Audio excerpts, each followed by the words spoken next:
Like, people are hyping up the story so much. It couldn't be that good, guys. Come on. 2.4 was insane. 2.2 was insane. There's no way it's that good.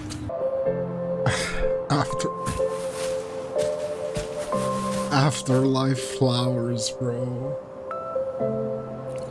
Like, this game is so cruel, bro. There's just no way. Okay, buddy. Okay, let's chill out. Let's chill out. This game is amazing, but it couldn't be that amazing, okay? That was so f***ed up, bro. What? Wait, that was so f***ed up. What the fuck, bro? That was so f***ed up, man. It is not often that a single story quest in a live service game generates this much conversation, but with the release of version 2.5, Wuthering Waves delivered a story that has been hailed as peak Wuthering Waves, absolute cinema, and one of the best narratives the gacha genre has seen in a long time. What started with some players calling it a filler patch quickly became known as the feeler patch, because what was delivered was a profound, philosophical drama. But alongside the praise, there is an intense, ongoing debate. Was the Rover's final decision the right one? Was Phrolova a redeemable figure or a pure villain? So today we're not going to just talk about the fact that the story was good, because we all know that it was good. We're going to deconstruct why it is so effective. This quest is a massive lore drop, a beautifully told story that answers questions that have been lingering since the 1.x patches. It is the payoff for players who have been paying attention. We're going to take a look at how its clash of irreconcilable philosophies and its commitment to an unforgiving narrative created something truly special. And to do that properly, we have to begin with the story's tragic heart and philosophical anchor, the orchestrator of sorrows herself, Phrolova.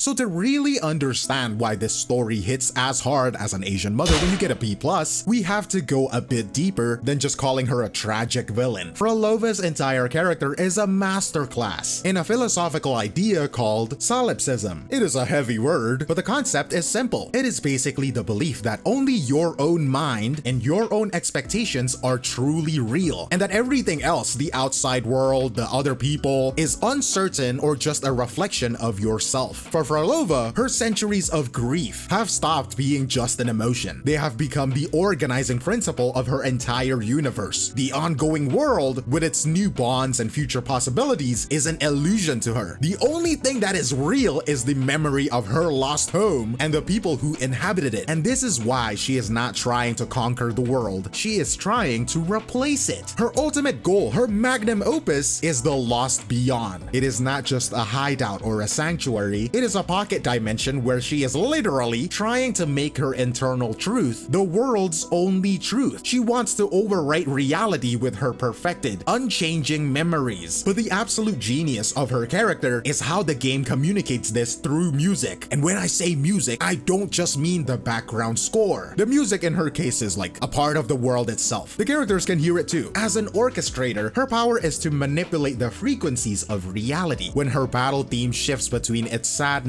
and frenzy tracks, that is not just for us to feel the mood. She is literally in universe, returning the world around her to match the score playing inside her own head. The music is her power, the literal language of her solipsism. Of course, a person isn't born this way. While her philosophy is solipsism, the psychological trigger for her descent was, of course, that single broken promise from the past Rover, and that moment when she felt understood for an instant, only to have that hope shattered by being forgotten, was the catalyst. It wasn't the origins of her sadness, but it was the final proof she needed to fully reject the external world as cruel and meaningless. This tour led me to a friend. He understood the true emotions woven into my music. And before I knew it, I was sharing stories of my homeland. I told the stranger everything without restraint, and somehow I felt lighter. He listened as though he truly understood. What experiences allowed him to understand such despair? I hope to see him again at the next concert. I want to know more about his story and what he meant by starting over. Tricktown, he didn't come. Piero, he didn't come. Mendon, he didn't come. Scob, Dolores, Cantor, he didn't come. Court, he didn't come. He will never come. This relentless failure and abandonment created a void, a vulnerability born from centuries of despair. Entry number 1. Prayed to the divinities that they would come and restore everything. Failed. Entry number 2. Sought experiments on rebirth and immortality that they would come and restore everything. Entry number 3.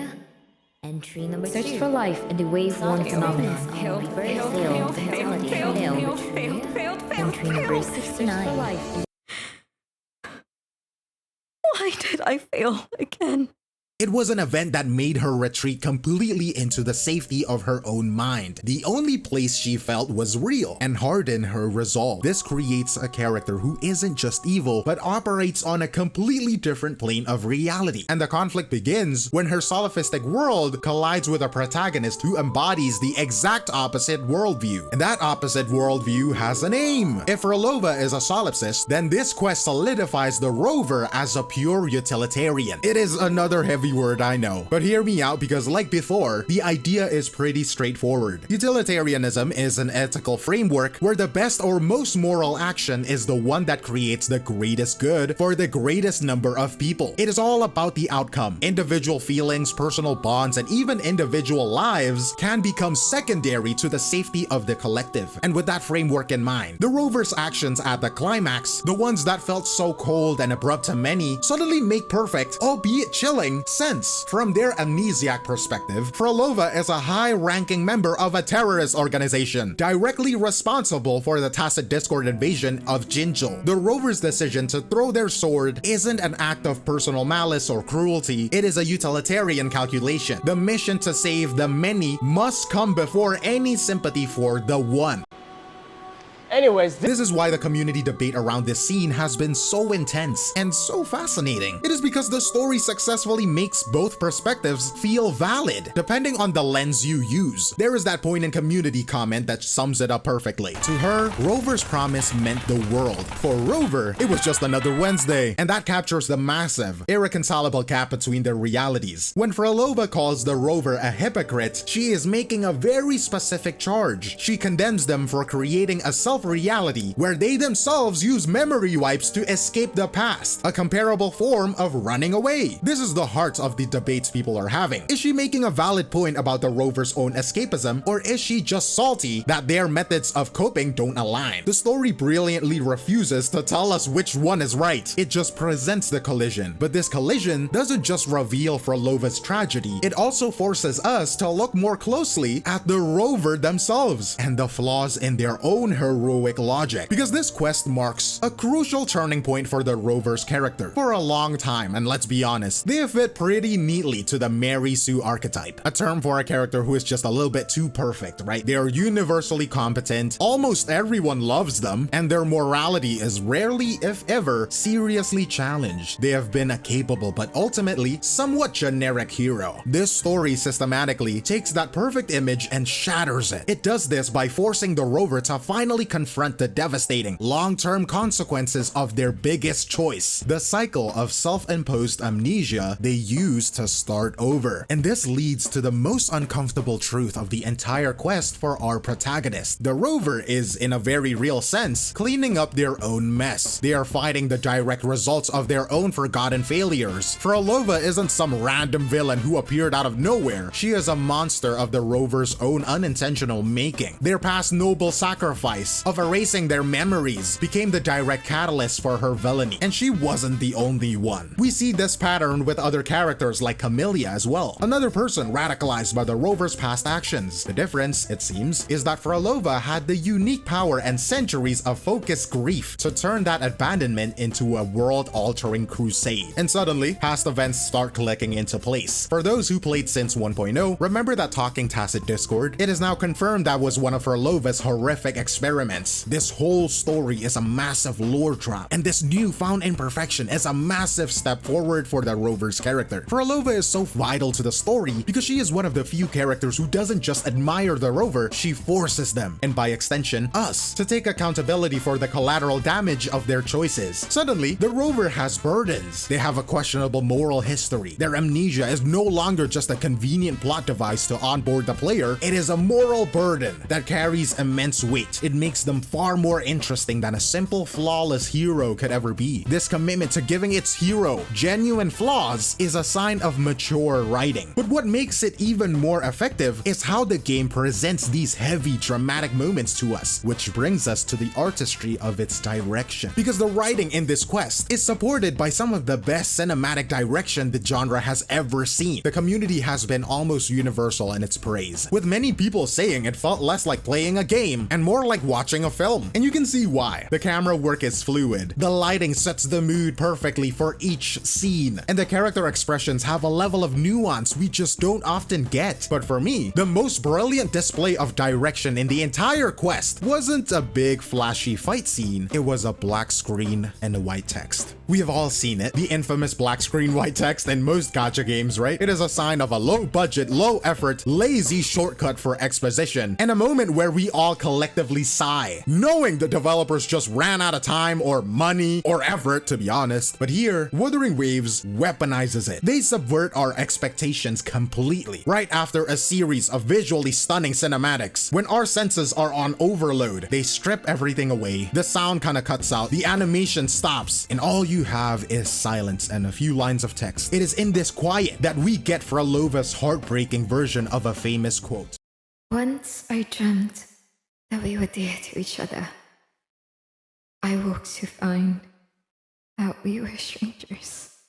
And then the original quote it's referencing from the Bengali poet Tagore, once we dreamt that we were strangers, we wake up to find that we were dear to each other. By doing this, they force your entire focus to the raw, unfiltered emotional weight of the words. It becomes a direct window into a character's most intimate thoughts, with no animation or voice acting to distract from it. The contrast between the sensory overload of the previous scenes and this moment of absolute minimalist quiet makes the emotional gut punch exponentially more powerful. They intentionally repurposed a widely derided trope and turn a sign of weakness into a powerful tool of narrative intimacy. It is a testament to a sophisticated understanding of pacing and psychology, proving that the greatest impact doesn't always come from flashy graphics, but from intelligent, courageous artistic choices. And that kind of courageous, intelligent artistic choice isn't just limited to the cinematography, it extends to the very structure of the story itself, and a decision that many other developers would have been too afraid to make. And that decision is the steadfast, almost stubborn refusal to give Phrolova a conventional redemption arc. In so many stories, especially in the gacha genre, this is the part where the tragic villain has a change of heart. They see the error of their ways and maybe get a tearful monologue, and are neatly sanitized so they can become a playable character on your team without any moral baggage. Wuthering Waves sets up that exact expectation and then has the courage to be unforgiving. Just when you are at the peak of your sympathy for her, the game hits you with a flashback, the one that confirms that she wasn't just a passive victim of her grief. She was an active, willing participant in the Phrolava's worst atrocities. Her strategic cunning is undeniable. We learn that events like Scar's capture in Jincho were deliberate moves in her grand plan. A last-minute change of heart at that point wouldn't just feel cheap, it would be emotionally dishonest. So instead of redemption, Phrolova gets something far more interesting. She She's like being elevated to a divine or a godlike status. Her death isn't a defeat. She doesn't repent. She doubles down on her ideals, ensuring her comrades can continue their work. By sacrificing her physical form, she fulfills her life's ultimate purpose. She becomes the eternal, living heart of her self-created reality, the lost beyond. In a deeply twisted and haunting way, she wins. She gets her perfect, unchanging reunion, but only by imprisoning herself within her own delusion. And it is here, in her final moment, that some people theorize she whispered, "I'm sorry," isn't an apology for her actions, but a mournful acknowledgement of the irreconcilable gulf between her reality and the Rovers. What makes her story even more tragic is the reveal of the Grand Architect. He was the one who found her in her moment of ultimate despair, who twisted the Rovers' words of starting over and manipulated her into joining the Fractsidus. Her entire crusade, her horrific acts, were likely part of his larger plan. In the end, she wasn't just an unredeemed villain, she may have been a willing, but ultimately disposable pawn. While this main arc is incredible, it is fair to say some of the side plots, like the rushed redemption of Renrico, don't quite hit the same level of depth in comparison. And this is why this narrative choice matters so much. It honors the integrity of her character. It respects the sheer all-consuming scale of her convictions. No matter how monstrous they became, it provides a much more complex and emotionally resonant conclusion than a simple "I'm sorry, I was wrong" ever could. This is why her playable version feels so earned. We are not getting a watered-down hero. We are getting the villain with all her tragic, unrepentant glory intact. This commitment to honoring its character's flaws and all is ultimately what leaves the biggest impression. It is a choice that creates a much heavier, more complicated legacy for everyone involved. And that complicated legacy is why the main story quest for 2.5 feels like a true watershed moment for storytelling in this genre. This is why I said I can't really recommend skipping the 1.x story quest anymore. Version 2.5 isn't just a new chapter, it is the payoff for those who paid attention. Its success isn't because of just one thing, it is because of its masterfully integrated design, where a philosophically dense narrative about salafism and utilitarianism is perfectly amplified by its music, its metaphorical environments, and its sophisticated cinematic direction. But more than anything, its true success comes from a profound respect for the audience's intelligence. It refuses to give us easy answers. It presents a genuine moral dilemma and trusts us to grapple with it. It doesn't leave you with a clean, happy conclusion. It leaves you with a real emotional and moral baggage to carry. And that feeling that the stakes were real and the consequences are unavoidable is far more valuable and memorable than a simple good guys win ending. The melody of this quest hasn't faded away now that it's over, it lingers. It is a powerful and deeply unsettling overture, a piece of music that sets a new, darker, and more mature standard, not just for Wuthering Waves, but for the future of narrative in live service games as a whole. So I will leave you with the central question that the story seems to pose, the one at heart of all the debate. The entire conflict hinges on the idea that the Rover's memory loss doesn't completely absolve them of responsibility for the consequences. So I'm curious to hear your thoughts. Do you believe the Rover's final action was a pragmatic necessity given their amnesia, or a tragic failure to see past the mission? Let me know what you think in the comments below, but that is all from me, 𝗖cie𝗽𝗆𝗆, and I will see you in the next one. Cheers! He never appeared again.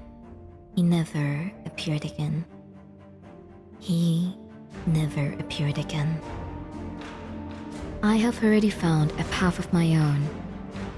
This path is the right one on which I shall complete the symphony of life and death. I no longer need friends.